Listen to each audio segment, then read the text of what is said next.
Buenas gauchada, tudo flor especial? Eu sou o Lucas Nega e estamos começando mais um Linha Campeira em vídeo. E o vídeo de hoje ele gira em torno da polêmica mais recente que a gente teve envolvido o nosso hino rio-grandense. Então é o seguinte, nesse vídeo não vamos entrar em polêmica nenhuma, vamos fazer uma explanação, contar a história e dar uma explicação sobre o hino rio-grandense. Então é o seguinte, enquanto eu preparo meu mate, tu dá uma conferida se já está inscrito aqui no youtube.com/linhacampeira e também te aproveita e ativa aquele sincero da Égua Madrinha que sempre vai te trazer notificação quando tiver um vídeo novo.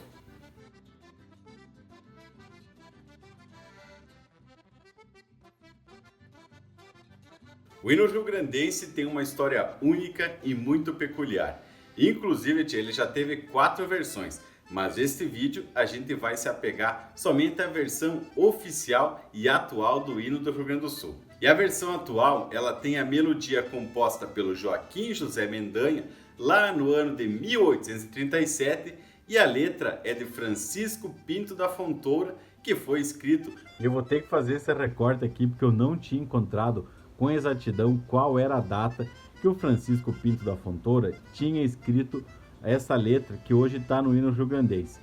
Então, fazendo umas pesquisas aqui, acabei encontrando num site onde ele fala sobre a árvore genealógica da família Fontoura e eu encontrei as seguintes citações.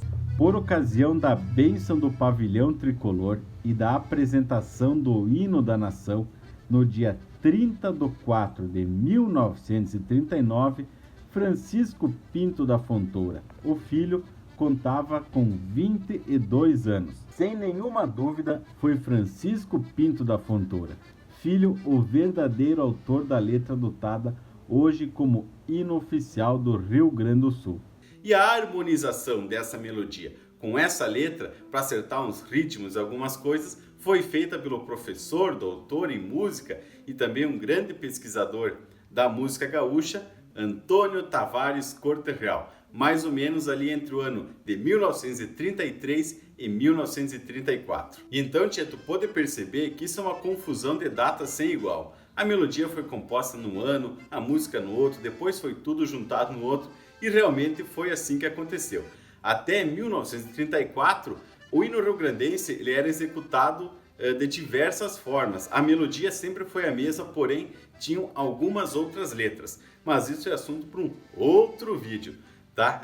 Então, a partir de 1934, ali 1935, quando se ia comemorar os 100 anos da Revolução Farroupilha, foi sugerida ao Instituto Geográfico e Histórico do Rio Grande do Sul para que se criasse uma comissão para que pudesse estudar, analisar e propor uma versão oficial para o hino. Então, a partir de 1935, começou a ser cantado o hino parecidito com aquele que a gente canta hoje. Mas o hino que a gente conhece e canta hoje, ele só se tornou oficial em 7 de janeiro de 1966, com a lei de número 5.212.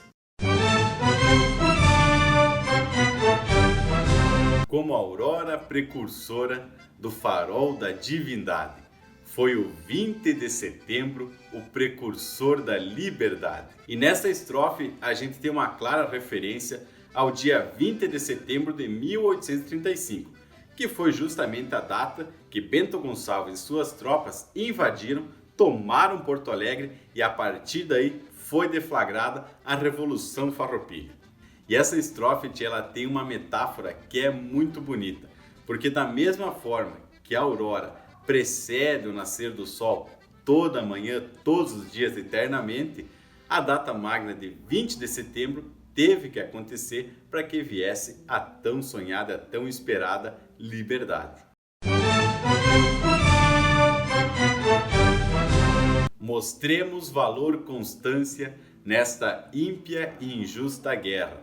Sirvam nossas façanhas de modelo a toda a terra. E mesmo no meio de uma guerra tão cruel e tão desumana, alguns valores ainda devem ser preservados. Coragem, brio, altivez, humanidade e heroísmo. E essas façanhas, esses grandes feitos que os farroupilhas fizeram, que eles sirvam de sinuelo para todos os povos da terra que lutam e que buscam sempre a liberdade. E é interessante, tchê, que talvez até meio sem querer, o termo, a palavra mostremos, ela acabou ficando conjugada no presente, ou seja, dá a entender que nós ainda estamos lutando nesta guerra. Mas não basta para ser livre, ser forte, aguerrido e bravo. Povo que não tem virtude acaba por ser escravo. Para um país, para um povo, uma sociedade ser livre, não adianta ela simplesmente ter um grande poderio militar. É preciso que ela tenha e que cultive valores virtuosos para que não fique à mercê das mãos dos tiranos. Porque além de saber lutar, é preciso saber por que e para que se está lutando. Ter virtude, ser moral, direito, correto, ter consciência é o caminho para se ter a liberdade.